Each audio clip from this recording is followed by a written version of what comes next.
Lead in. Copy. 5, 4, 3, 2, 1. We're on. The Chinese Foreign Ministry calls for, quote, basic etiquette following the outburst of DFA Secretary Teddy Boy Locsin on Twitter. Hong Kong is now reviewing its mandatory vaccination policy for domestic helpers amid a firestorm of criticism, including from Philippine officials. The OCTA research team says ICU occupancy rates in Metro Manila remain high, despite the downtrend in new COVID-19 infections. Veteran entertainment columnist Ricky Lo has passed away. And the Philippine rowing team is in Tokyo in a bid to clinch a spot in the 2022 Olympics.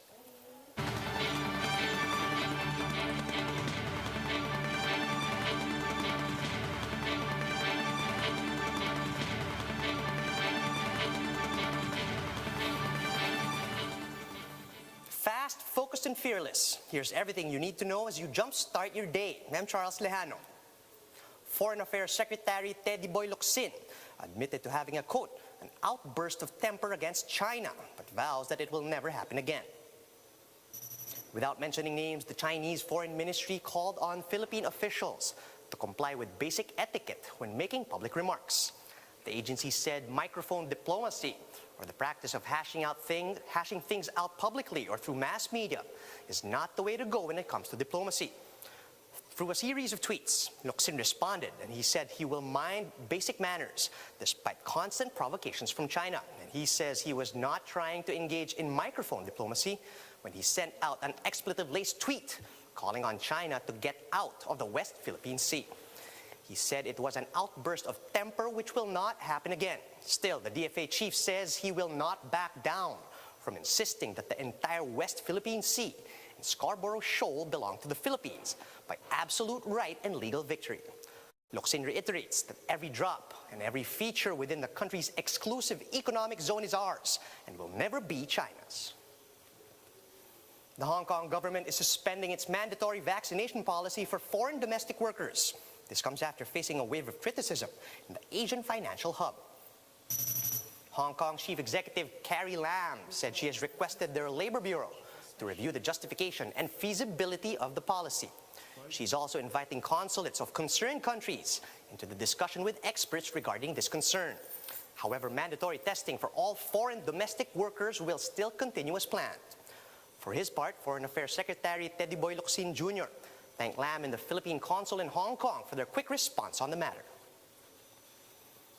The OCTA research team is noting high ICU occupancy rates in Metro Manila, despite the recent downtrend in cases.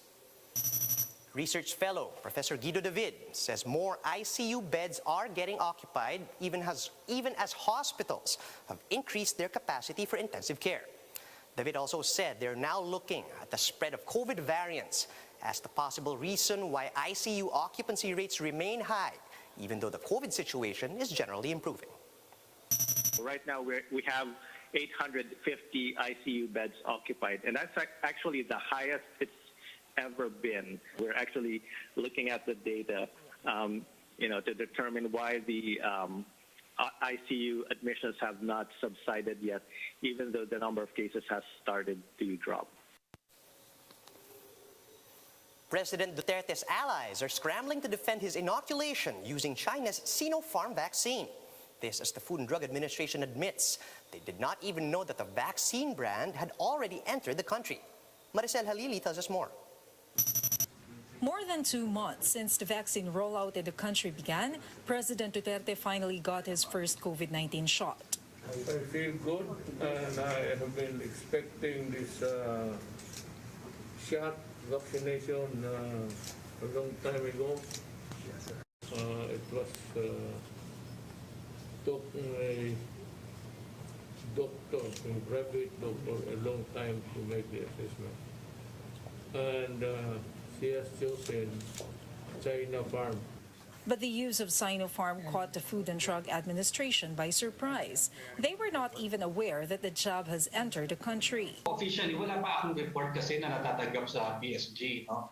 Kasi pinapa-report namin sila every month. Yung last niya na pinareport namin sila, hindi pa daw dumarating yung vaccines. So I suppose itong next monthly report nila, doon pa natin malalaman. Doon pa nila ako dapat i-inform. Sinopharm has always been Duterte's preferred brand.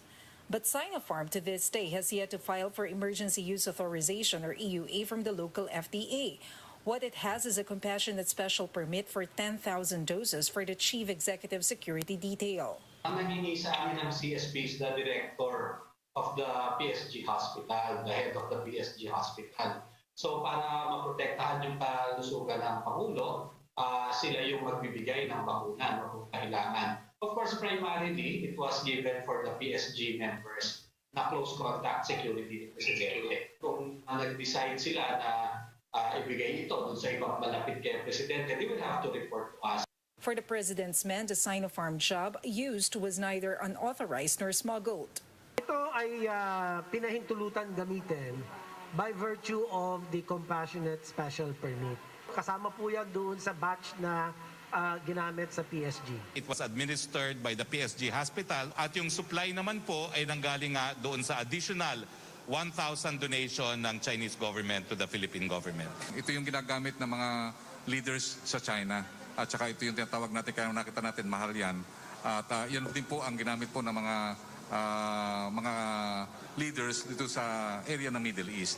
So with that nakita ng recommendation ng kanyang doktor na talaga yung Sinopharm ang mas sa kanya.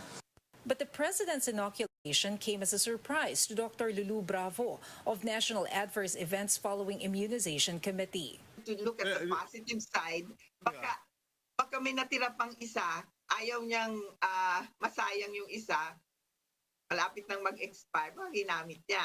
We don't know. Your guess is as good as mine. Malacanang said the president did not experience any adverse effect and will be getting his second shot after a month. The FDA said 3 firms have expressed interest in applying for Sinopharm's EUA, but all have yet to accomplish the requirements. For News 5, Maricel Halili, We Are One News. The government has started its pilot rollout of Sputnik V to determine whether we can handle the delicate storage and transport requirements for these shots. Mobile journalist Jacob Lazaro gives us a front seat to the story.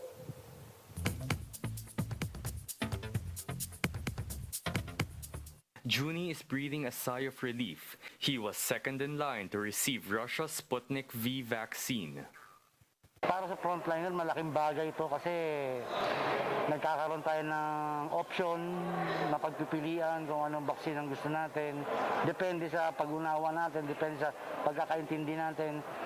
On Tuesday, the government rolled out its first batch of Sputnik COVID-19 vaccine.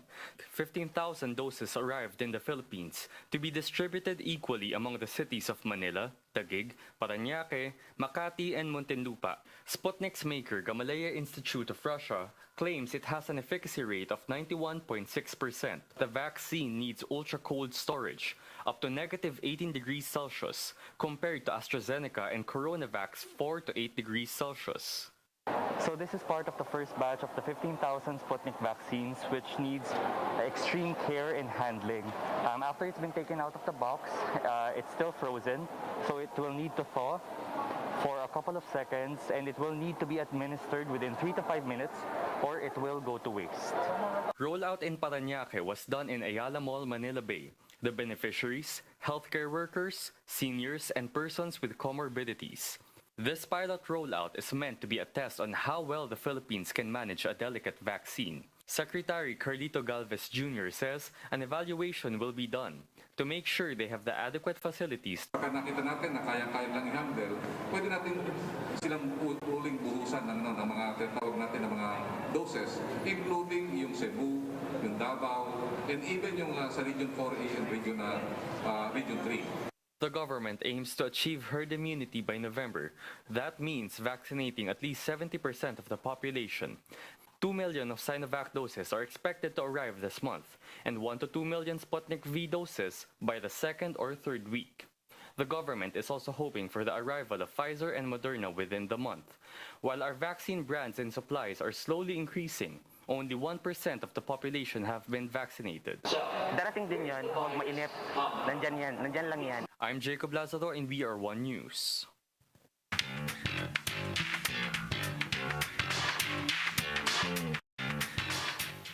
Veteran entertainment journalist Ricky Lo has passed away. The Philippine Star reports that Lo served the entertainment industry for at least 50 years before dying at the age of 75. According to his sister, Susan Lee, his family wants the public to respect his passing, which is why they did not reveal details of his death as of now.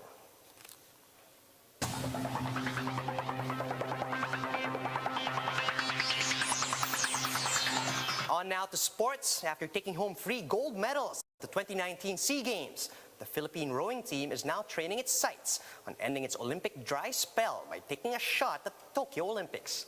Gretchen Ho has the rest of the story.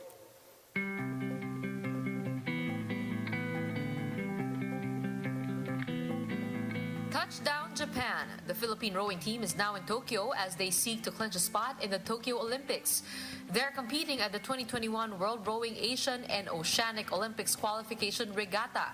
After winning 3 gold medals in the 2019 Southeast Asian Games, head coach Edgar Mayrina says the team is already in its peak, ready to end a 20-year qualifying drought. Since we started our preparation for this event last year with our foreign coach, from February, I continue to prepare the training of our foreign coach.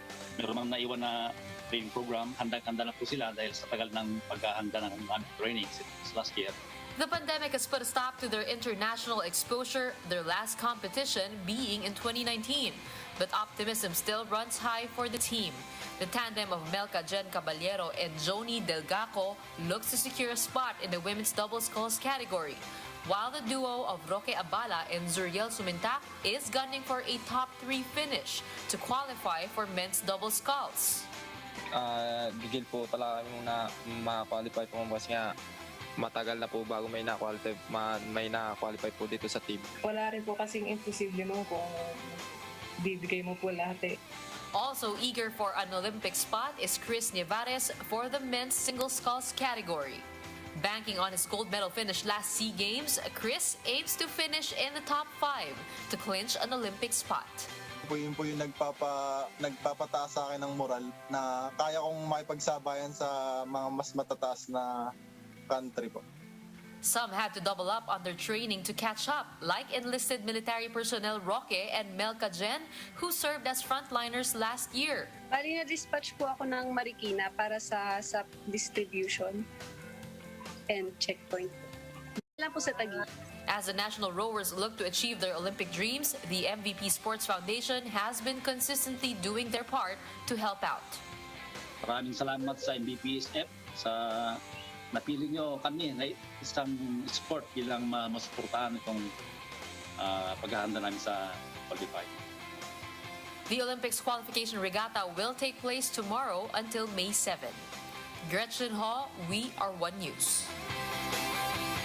And that's how the day is shaping up to be. Join us again later at 10 a.m. as we monitor the day's biggest stories from sunrise to sundown. You can also catch One News on Signal Play. Register for a free account at www.signalplay.com so you can stream One News live anytime and anywhere. I'm Charles Lejano. Mask on, wash hands, and stay safe, Philippines. We are One News.